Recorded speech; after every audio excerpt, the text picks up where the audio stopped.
Le troisième modèle unique de Cupra, la Taviscan, fait entrer la marque espagnole en pleine croissance dans le segment des véhicules électriques plus grands, avec un style ibérique qui masque bien la plateforme partagée du groupe Volkswagen.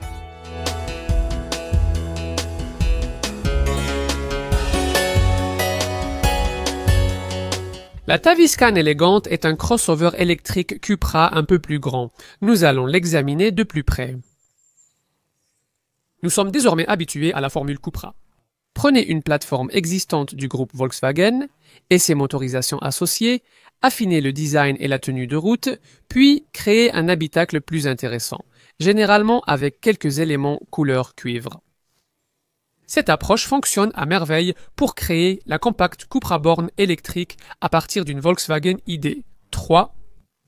Peut-elle être aussi efficace dans la catégorie supérieure des véhicules électriques, où cette Cupra Taviscan emprunte presque tout ce que vous ne pouvez pas voir à une Volkswagen ID de taille moyenne? 4, ainsi qu'à une Skoda Enyaq, une Audi Q4 e-tron et même une Ford Explorer. La Taviscan, lancée mi-2024, s'est longtemps fait attendre. Le concept car du même nom remonte à 2019, après quoi Cupra a dû décider où le fabriquer, exclusivement en Chine, comme cela s'est avéré. Cette voiture est présentée comme une nouvelle ère pour la marque, bien qu'on nous ait également dit cela à propos des deux modèles précédents de la société, la borne électrique et la Formentor à moteur thermique. C'est la Cupra la plus grande et ambitieuse à ce jour, assez séduisante pour vous tenter là où une Volkswagen, Skoda ou Audi électrique équivalente ne le ferait pas. Eh bien, pour en savoir plus, il vous faut l'essai le plus complet du secteur, le test routier de Car and Driving.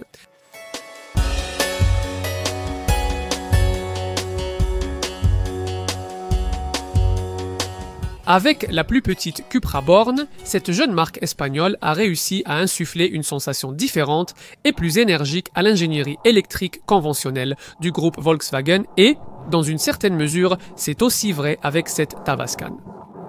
Dès le départ, on ressent la réponse légère et rapide de la crémaillère de direction Cupra sur mesure, plus communicative, et la voiture paraît bien équilibrée dans les virages, même si, inévitablement, à cause de son poids supplémentaire, elle n'est pas aussi agile qu'une borne.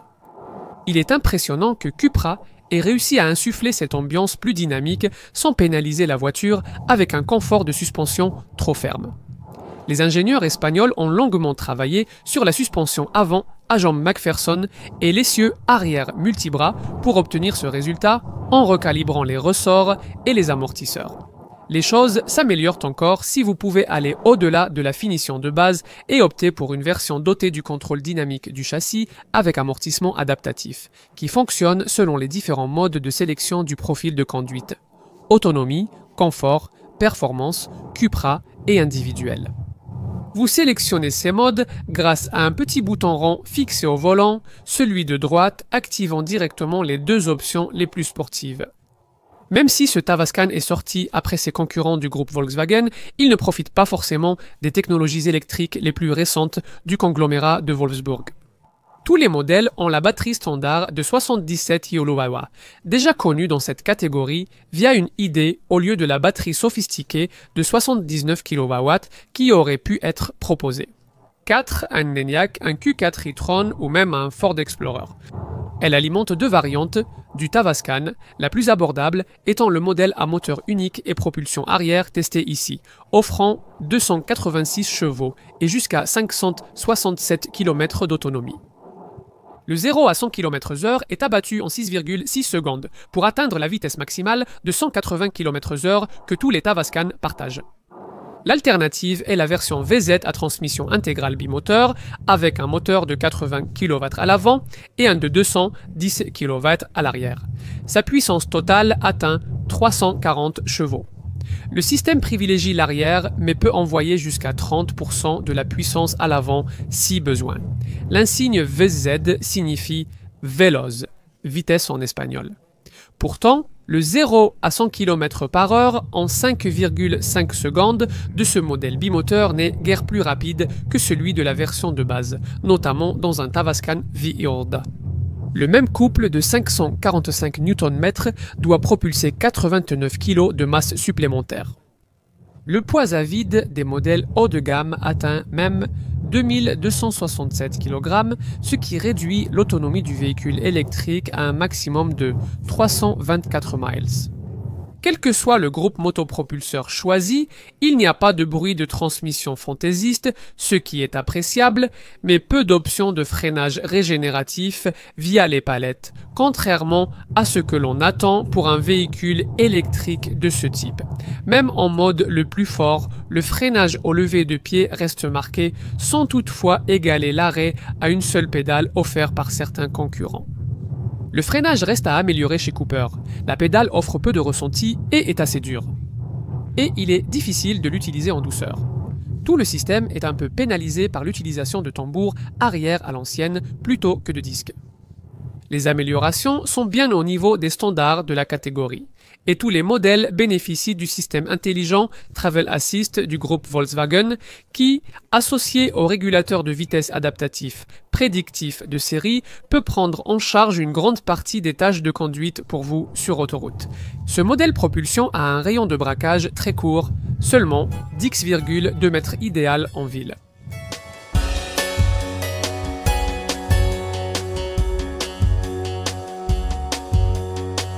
Il a vraiment un look unique, non?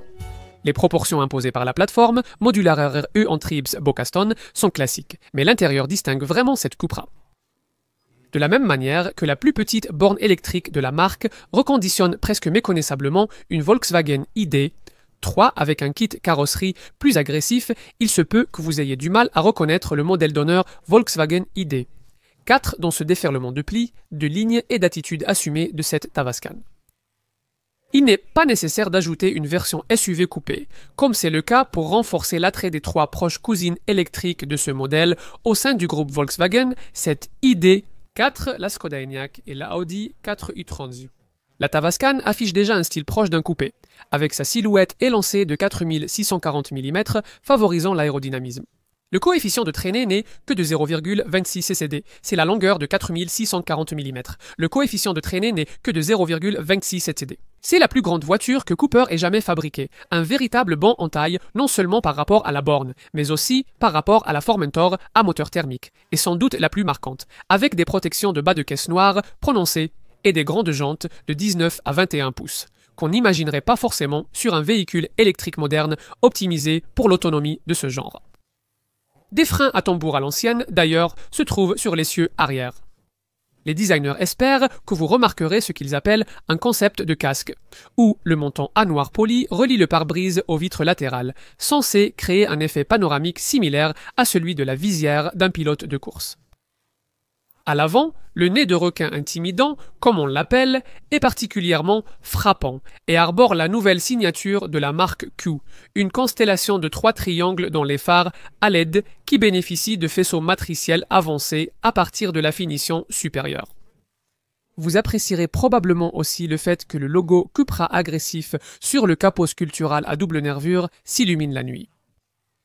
Un thème de design clé que l'on retrouve à l'intérieur est le style de cette bouche d'aération centrale inférieure qui remonte en formant des bras s'étendant de chaque côté au-dessus des découpes d'angles accentuées vers les bords extérieurs de la voiture. Beaucoup de choses te passent, mais tout ne marche pas. Ces aérations fines à l'avant du capot ont pour effet secondaire de projeter de l'eau et de la saleté de la route sur le pare-brise par mauvais temps. L'arrière est plus sobre, surtout en haut, où la bande lumineuse, pleine largeur, domine le lettrage Cupra bien espacé. Plus bas, il y a ce diffuseur nervuré noir, brillant très prononcé, qui semble tout droit sorti du Deutsche Tourenwagen Masters. La vitre arrière inclinée est superbe. Malheureusement, le fait qu'il n'y ait pas d'essuie-glace arrière l'est beaucoup moins. L'essentiel reste invisible. L'architecture sophistiquée de la plateforme Modular RRE Antriebs Bocaston, pour laquelle Volkswagen a investi 54 milliards de livres. Après tout ça, il serait un peu décevant de monter à bord et de découvrir un intérieur emprunté au groupe Volkswagen. Quand vous approchez de la voiture et qu'elle cligne des phares, c'est bon signe. Alors négocions la poignée de porte un peu compliquée et jetons un coup d'œil. Eh bien, voici un intérieur du groupe Volkswagen, mais comme à l'extérieur, il a été très habilement déguisé. Là où l'habitacle lumineux du concept car ne ressemble à rien d'autre dans le segment, le thème de design de l'avant, que nous avons mentionné à l'extérieur, se retrouve dans cette colonne centrale qui s'étend du tableau de bord jusqu'à la console entre les sièges. Au lieu du traditionnel mur d'écran, il y en a deux très différents. Un petit écran pour les instruments et un énorme moniteur de 15 pouces pour l'infodivertissement, tous deux empruntés bien sûr à la réserve de pièces de Wolfsburg, mais adaptés avec des graphismes Cupra plus dynamiques. Le constructeur espagnol a également été autorisé à ajouter quelques touches de design propres, comme des structures d'éclairage d'ambiance saisissantes dans les aérateurs, de nombreuses finitions couleur cuivre et une sélection éclectique de matériaux assez intéressants allant du suède à une garniture façon combinaison de plongée appelée néoprène. Mais sous tout cela, l'architecture modularaire U-Antriebsbaukasten de première génération du groupe Volkswagen apporte des irritations familières. Curseur haptique maladroit pour le volume et la température, climatisation uniquement via l'écran, pas de bouton dédié pour les vitres arrière et bouton tactile peu pratique sur le volant. Cela dit, l'agencement est aussi intéressant, si bien que cela ne vous dérangera pas trop si vous faites partie du type de client que Cooper vise ici. Vous allez adorer les petits détails comme les panneaux de porte concaves avec leur garniture paramétrique 3D et les poignées couleur cuivre, les sièges baquets sport monobloc avec surpiqûre cuivre, les pédales en aluminium et les boutons satellites circulaires pour les modes de conduite qui pendent des branches horizontales du volant à main plate avec son logo triangulaire de la marque au-dessus de la finition de base. Un éclairage intelligent et élégant brille à travers les perforations des panneaux de porte. Et comme chez les cousines de ce modèle du groupe Volkswagen, il y a une barre lumineuse d'information qui s'étend sous le pare-brise et clignote de différentes couleurs dans votre champ de vision pour attirer votre attention sur les informations importantes. Tout cela est presque, mais pas tout à fait suffisant pour masquer un manque général de qualité sur la plupart des équipements et des finitions, dont beaucoup ne donnent pas l'impression d'être aussi haut de gamme que vous l'auriez espéré. Nous avons mentionné le petit écran d'instrumentation numérique du cockpit qui ne fait que 5,3 pouces. Il n'y a évidemment pas beaucoup de place pour afficher beaucoup d'informations, mais il fonctionne correctement avec un compteur de vitesse numérique central que les boutons du volant peuvent déplacer vers la gauche ou la droite pour laisser de la place soit à un graphique d'assistance à la conduite, soit aux instructions de navigation. Tout le reste se trouve sur ce grand écran central, dernière génération du groupe Volkswagen, avec raccourci pour médias, batterie et voiture. En haut à droite, près des icônes, on peut changer l'écran d'accueil entre différents espaces de widgets personnalisables. Ici, nous avons la radio, le téléphone et la navigation. Ou des rangées de petites icônes pour des choses comme une boutique d'applications, l'assistant vocal Cupra, ou les fonctions de duplication de téléphone Full Link de la marque, Apple CarPlay et Android Auto. Évitez la finition de base et il y a aussi un excellent système audio premium Sennheiser de 425 watts avec 12 haut-parleurs inclus. Quoi d'autre ? La plupart des modèles ont un affichage tête haute à réalité augmentée et un éclairage d'ambiance, qui varie selon le mode de conduite ou selon des couleurs tendances comme Liquid, Pulse, Electrified, Speed, Boreal et Moi. Des matériaux durables sont présents partout, avec des textiles fabriqués à partir de jusqu'à 90% de polyester recyclé, et le joli revêtement en microfibre qui recouvre les sièges au-dessus de la finition de base est également issu de sources recyclées. La visibilité arrière est réduite par une lunette étroite et des mentons épais, rendant indispensable la caméra de recul et les capteurs de série. Ces sièges sport sont confortables, mais la version de base n'a pas de réglage lombaire. La praticité de l'habitacle est mitigée. Sous la colonne centrale, un vide-poche avec tapis de recharge sans fil et port USB-C, mais l'espace dessous est perdu. Entre les sièges, derrière les porte-gobelets, un grand compartiment à double couvercle avec prise 12 volts. Les petits bacs de porte ne sont pas très pratiques, et la boîte à gants est réduite de moitié à cause du boîtier de fusible. D'accord, regardons à l'arrière. La longueur extérieure de la carrosserie et l'empattement généreux de 2766 mm sont pratiquement identiques à ceux du plus grand modèle du groupe Volkswagen dans cette catégorie, la Skoda Enyaq, qui est une référence en matière d'espace aux places arrière. Est-ce que c'est ce qu'on va retrouver ici? Voyons ça.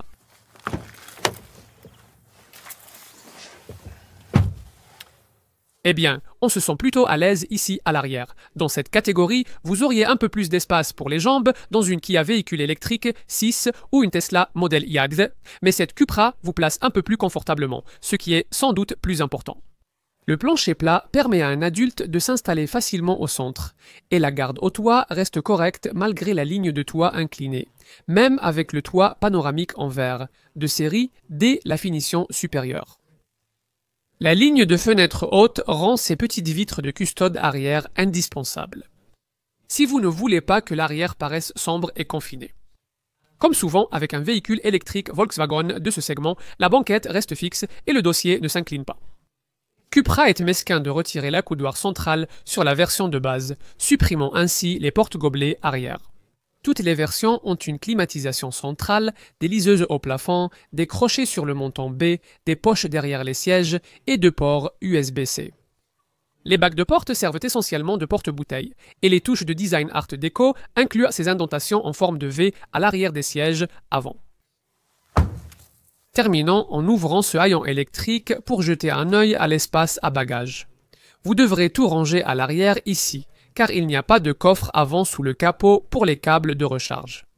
Cooper s'attend à ce que vous les rangiez dans l'espace prévu sous le plancher de ce coffre de 540 litres, de taille raisonnable. Il dispose d'un plancher plat avec une large ouverture, mais vous n'aurez pas ce plancher à hauteur réglable à moins d'éviter la finition de base. De larges renfoncements sont présents à gauche et à droite, avec des sangles à gauche, une lumière à droite, une prise 12 volts à gauche et des crochets à sac des deux côtés.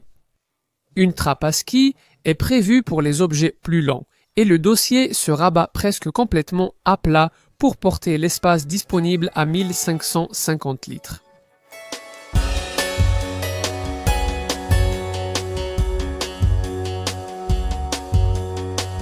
Lors du tournage au printemps 2025, le Tavascan, propulsion arrière. 286 chevaux, débuté à environ 47 350 € en version de base. Vestia Ankr. Idéalement, mieux vaut trouver les 6 500 € de plus demandés par Cupra pour la version V2 au look plus dynamique testé ici. Vous seriez aux alentours de 55 000 livres pour une voiture d'essai comme celle-ci. Si vous voulez une Tavascan à transmission intégrale, avec 2 moteurs et 340 chevaux. Les niveaux de finition sont désignés par VZ et, au moment du tournage, les prix commençaient à environ 56 000 pour la version de base VZ. Indie. C'est 4 900 de plus, soit environ 61 000 pour une variante 3Z 2 à transmission intégrale similaire à celle-ci. En termes de rapport qualité-prix et de concurrents, l'endroit le plus logique pour commencer votre analyse est avec la Volkswagen ID4. Ce Tavascan reprend toute son ingénierie de base. En propulsion, avec une batterie de 77 kW, une ID, 4 coûte environ 3000 livres de moins que la Cupra. Si vous souhaitez la transmission intégrale à 2 moteurs sur votre Tavascan, sachez qu'une ID4 offre cela pour environ 10 000 livres de moins qu'une Cupra à transmission intégrale. Ce constructeur espagnol affirme que les différences d'équipement expliquent une partie de ces écarts de prix, mais nous ne sommes pas convaincus. En réalité, il n'y a pas vraiment un autre modèle de marque généraliste dans ce segment qui partage toute la même ingénierie que cette voiture, à part le Ford Explorer qui est un peu plus petit mais propose quelques astuces intelligentes dans l'habitacle. Si cela vous intéresse, l'un de ceux-là vous fera économiser environ 1500 à 2000 livres par rapport à la version équivalente de cette Cupra. L'autre modèle du segment partageant l'ingénierie de cette Cupra est l'Audi Q4 e-tron. L'un de ceux-ci coûte environ 5 000 de plus qu'une Tavascan à propulsion, tandis que l'Audi Q4 e-tron à transmission intégrale de 340 chevaux coûte environ 2000 livres de plus que la Cupra équivalente. Supposons que vous soyez encore candidat à la Tavascan, mais que vous souhaitiez connaître les alternatives à l'ingénierie Volkswagen dans ce segment. Eh bien, il y en a beaucoup dans le peloton de chasse pour un budget similaire. La Tesla Model 3 et Model Y base, la Hyundai Ioniq 5, la Kia véhicule électrique 6, la Polestar 2, la Renault Scenic U-Tech électrique, la Nissan Ariya, la Volvo EX40 et la Skoda Enyaq, ainsi que la Toyota Beyond Zero 4X et son clone Subaru Solterra. Vous pourriez également envisager la Vauxhall Grandland électrique et les Peugeot E3008 et E408. De plus, il y a des concurrents de marques émergentes comme la BYD Sea Lion Sept, la Xpeng G6, la Leapmotor C10, la KGM Taurus EVX, la Skywell BE11 et la JQ-Sept 11. Et là, pour une option plus haut de gamme, donc plus chère, il y a la BMW i4, les Mercedes EQA et EQB, la Genesis GV. 60 et les Lexus UX300e et RZ. Malgré toutes ces nombreuses options, vous pourriez avoir l'impression qu'il n'y a tout simplement rien d'aussi unique qu'une Tavascan, ou du moins rien qui ressemble à l'offre que votre concessionnaire Cupra est prêt à vous faire sur ce modèle. Si c'est le cas, alors vous allez devoir savoir à quel point la marque espagnole a été généreuse avec les équipements de série, alors regardons cela maintenant. Même la version de base V1 propose déjà beaucoup. Jantes Volcano, 19 pouces phare, LED, feu arrière, 3D vitres arrière teintées, haillons électriques, accès sans clé, capteur de stationnement et alarme anti-vol. À l'intérieur, on trouve un écran d'instrumentation digitale 5,3 pouces, une climatisation climatronique 3 zones, un volant chauffant, des pédales aluminium, un éclairage d'ambiance, des sièges baquets, un rétroviseur électrochromatique, une caméra de recul et un chargeur de téléphone sans fil. La connectivité est assurée par un système de navigation 15 pouces avec commande vocale intelligente et full link sans fil Apple CarPlay et Android Auto. L'application MyCupra permet aussi d'interagir avec la voiture via smartphone. Les équipements de conduite standard du Tavascan comprennent la sélection du profil de conduite, les modes de conduite, la direction dynamique et un système d'assistance au stationnement intelligent qui gare automatiquement la voiture pour vous. Toutes les versions profitent aussi du système Travel Assist intelligent de Volkswagen qui, avec le régulateur de vitesse adaptatif prédictif de série, prend en charge une grande partie de la conduite. À vitesse d'autoroute, il assiste la direction, le freinage et l'accélération jusqu'à 130 mph. En intégrant les signaux de la caméra avant ainsi que les données système de positionnement global et cartographique, le système peut inclure dans son assistance les informations locales sur les limitations de vitesse, les panneaux d'entrée de ville, les intersections et les ronds-points. Avec la finition V2 ou V-Zone, Cupra propose de grandes jantes alliage, Cutler 21 pouces cuivrés, des phares LED matriciels, un toit panoramique, un contrôle de châssis avec amortissement adaptatif. L'intérieur V2 inclut un système audio, Sennheiser 12 haut-parleurs, affichage tête haute en réalité augmentée, sellerie micro-suède, siège baquet chauffant à réglage électrique, 12 positions éclairage d'ambiance immersif et caméra panoramique à vue de dessus. Des baguettes de porte éclairée, un accoudoir arrière et un double plancher de coffre réglable sont inclus. La version haut de gamme VZ2 à transmission intégrale ajoute des sièges baquet cup ventilés, une sellerie cuir Carp Aero et des jantes forgées, Etna de 21 pouces. C'est dommage qu'aucun niveau de finition n'inclut la pompe à chaleur, qui est nécessaire pour préserver l'autonomie en hiver. Pour cela, il faudra payer un supplément pour le pack hiver optionnel, qui comprend également le chauffage des sièges arrière et un pare-brise chauffant. Vous pouvez aussi installer une barre de remorquage pour un porte-vélo et des barres de toit pour un coffre ou un porte-ski. À moins de choisir votre Tavascan dans la seule couleur standard, cette teinte métallisée désert d'Atacama, vous devrez payer un supplément à votre concessionnaire pour la couleur de peinture de votre choix. Les normes de sécurité sont élevées avec une note de 5 étoiles à l'Euro New Car Assessment Programme. Le freinage d'urgence. Front Assist, l'assistance à l'évitement et la détection de véhicules en sens inverse aux intersections vous assiste lors des virages.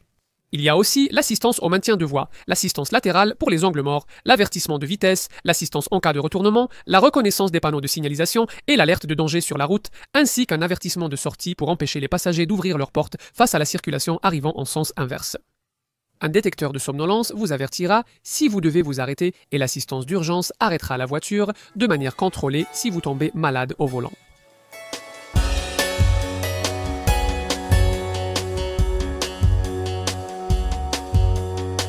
Nous avons déjà donné l'autonomie de la batterie de 77 kWh, 82 kWh brut, dans la section conduite, mais nous allons les détailler davantage ici.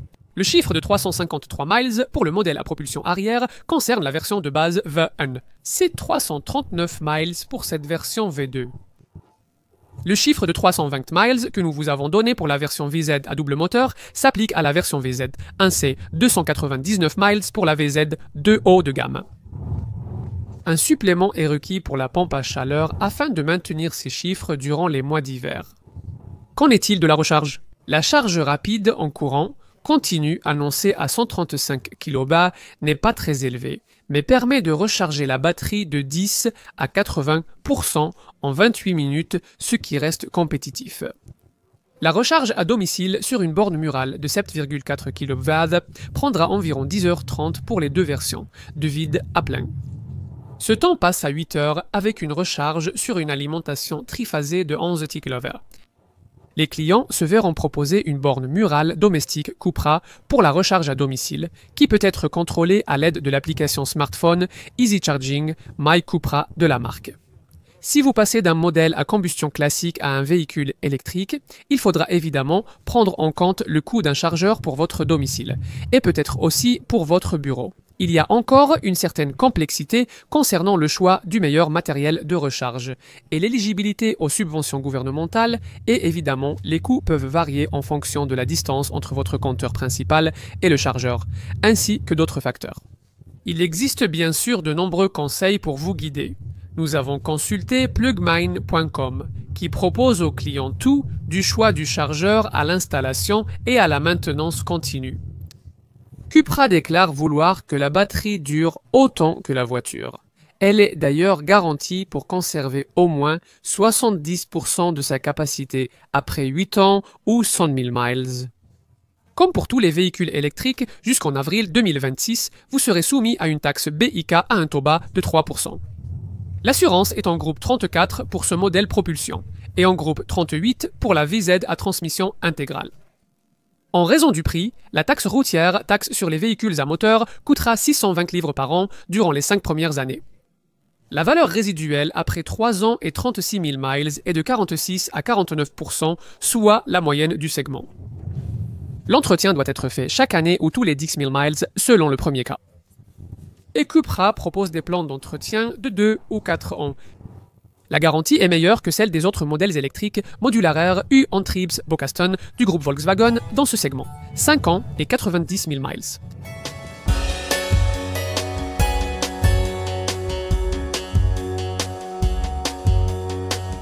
Si vous avez aimé la Cupra Born mais que vous avez besoin d'un véhicule électrique un peu plus grand, vous allez vraiment apprécier cette Tavascan.